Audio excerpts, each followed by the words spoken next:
Ladies and gentlemen, welcome back to the channel. Before we get into today's video, I want to say thank you guys so much for 1,500 subscribers. Probably will be doing a live stream later today. I don't know if we're going to do, probably not 2K today just because it's game day, but probably definitely get a couple hours stream in later. Sorry, Thurman, if you're watching this, no 2K for you today, but definitely get on it soon. So let's just get into today's video. As we're all well aware, I made a video. I was live for like 6 hours yesterday when all this kind of was going down. James Harden was traded. And the Rockets, I mean, it's tough to say. It's tough to classify any trade where you get 4 first-round picks and 4 draft swaps as bad. Like, it's very, very difficult. However, we're not the winners. I wouldn't classify us as the winners.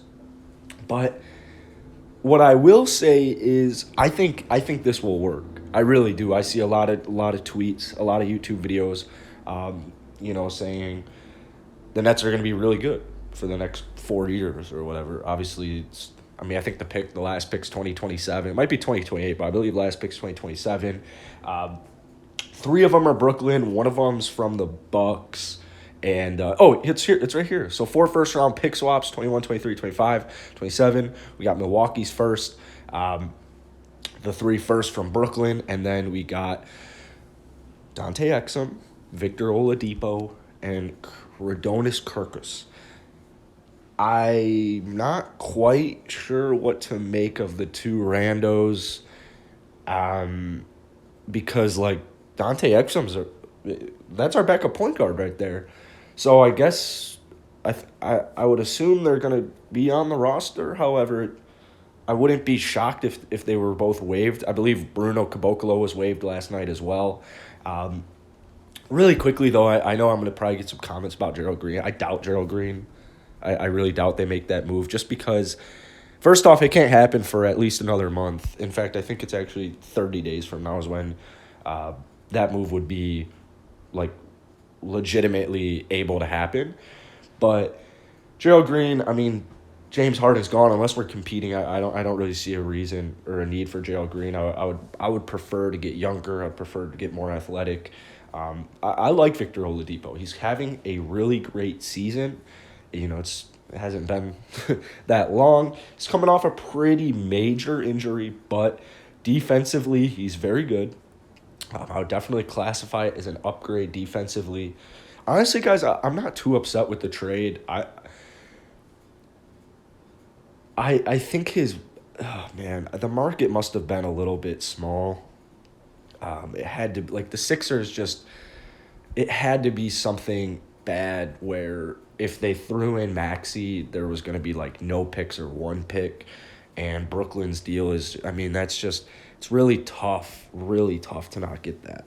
So we actually got LeVert in the trade, but we ended up trading him, flipping him to the Pacers, which I think LeVert on the Pacers is going to be insanely dope. I think it's going to be so dope. I can't wait. The Pacers are looking cool, man.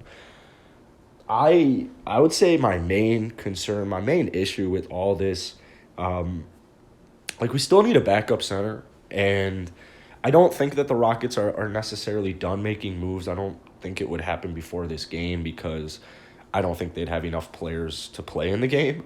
Or it at least would be a little risky with COVID going on. So my main issue with this trade is not getting Jared Allen or at least Taurean Prince. I know I don't want either of those guys. I know they're on expiring deals, but so is Victor Oladipo, which is a whole, we'll talk about that in 1 second. But I'm just kind of surprised that we didn't get Jared Allen. I'm surprised there wasn't a way to make that happen. We need a backup center, desperately. Jared Allen on this team would be pretty cool. He's a young guy. He's good on defense. He can rebound. He can block. I'm shocked we didn't get Jared Allen, and I would put that as pretty disappointing. Victor Oladipo, he's on an expiring contract. I don't really know what the Rockets are going to do. They've got a couple of situations. They've got a couple options here. When the trade first happened, I thought Oladipo was going to get re-signed immediately. I thought we were just going to kind of commit to Oladipo long term. I think you have two situations here. I think they're either going to just give this a little test run. I guess you could go three situations. They're going to give it a little test run, see what Depot does here, see how the offense moves, maybe re-sign him at the end of the season. I don't think he would want to come back. But number two, I wouldn't be surprised if they traded before the trade deadline. I know Swaggy was telling me that there's a bunch of reports saying that they're certainly interested in flipping him before the deadline. So I would not be surprised one bit if Oladipo gets traded because it doesn't really make that much sense. However, I'm kind of excited to watch a game. Like I'm pretty excited. I think John Wall and Victor Oladipo are gonna mesh so much better. It's actually comedic how bad James Harden plays with other players sometimes. Like it's actually just almost comedic because of how infuriating it is. I mean, the last two Lakers games, they were very tough to watch for just several reasons. But number one to me being like, and it's not even on John Wall. John Wall at least moves a little bit off ball. But it's pretty much just like, all right, give it to James Harden. James Harden either drives, takes a three, or calls a pick and roll.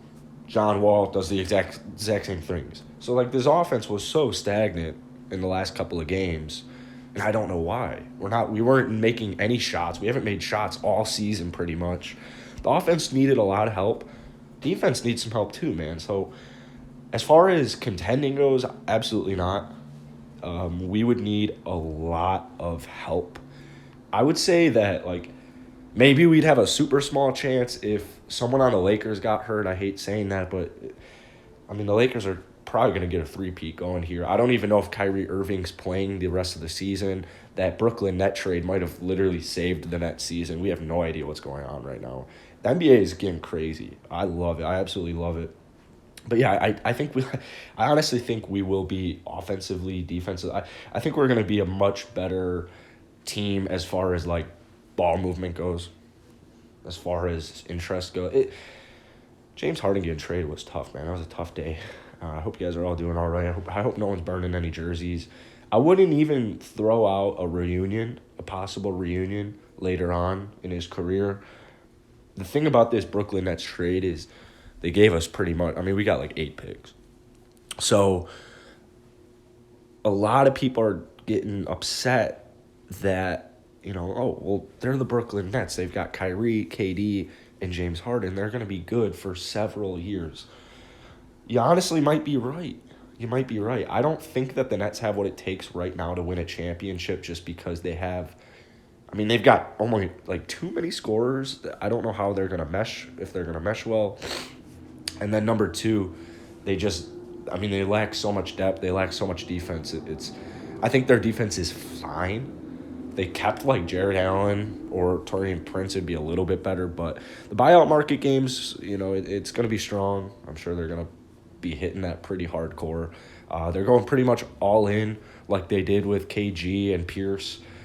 Pretty much screwed their entire future because those guys were past their prime. But I think that Kyrie plays this season. I think James Harden and KD, I think they all do well.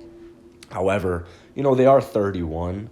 So I think in the next 2 years, this trade is probably going to look like a complete L to the Rockets. Like it's probably going to get tough. Some games might be tough to watch. Obviously not too bad because we've got, John Wall, Christian Wood, Jayshawn Tate. But, I think we're going for cap right now. We're going for assets. I'm not a huge fan of rebuilding through the draft. Take the Nets for the example. All 3 of those players weren't drafted there. So we'll see what happens, man. We're going to have a lot of money. We're going to have a lot of picks in 2 years from now. And, in the meantime, we'll see what happens with John Wall. We'll see what happens with Victor Oladipo. But as long as we've got Christian Wood, as long as we've got Jayshawn Tate, Mason Jones, as long as we've got our young core, it's going to be okay. But, yeah, I would say these next 2 years are probably going to be a little tough because I would anticipate Eric Gordon, PJ Tucker, John Wall. These guys have legitimate possibilities of getting traded very soon. So, and if not very soon, definitely in the next year and a half. John Wall's only got 2 years on his contract, so we'll see the whole John Wall situation. just kind of let everything pan out, man. I hope you guys enjoyed today's video. I would love to hear what you guys have to say about this trade. Um, I think we'll be good. I think we're set. I think our future is set. However, you know, it's just something that it's tough, man. It's just something you don't want to happen, but realistically, it was just something that had to happen. So I hope you guys enjoyed today's video. I hope everyone enjoyed James Harden's time here in Houston. I'm probably going to be retiring. No, I'm just kidding. I'm probably going to go ahead and, I mean, obviously I'm still going to cover the Rockets, but I've been trying to cover Russ all season. Their team is horrible. They're so bad to watch. I enjoy none of it. So I'm definitely going to be doing more James Harden stuff than Russ. But I see your guys' comments. I see, you know, people want Russ stuff. People want Warriors content, Bulls content. So I'm going to just keep making all these videos. Thank you guys for watching.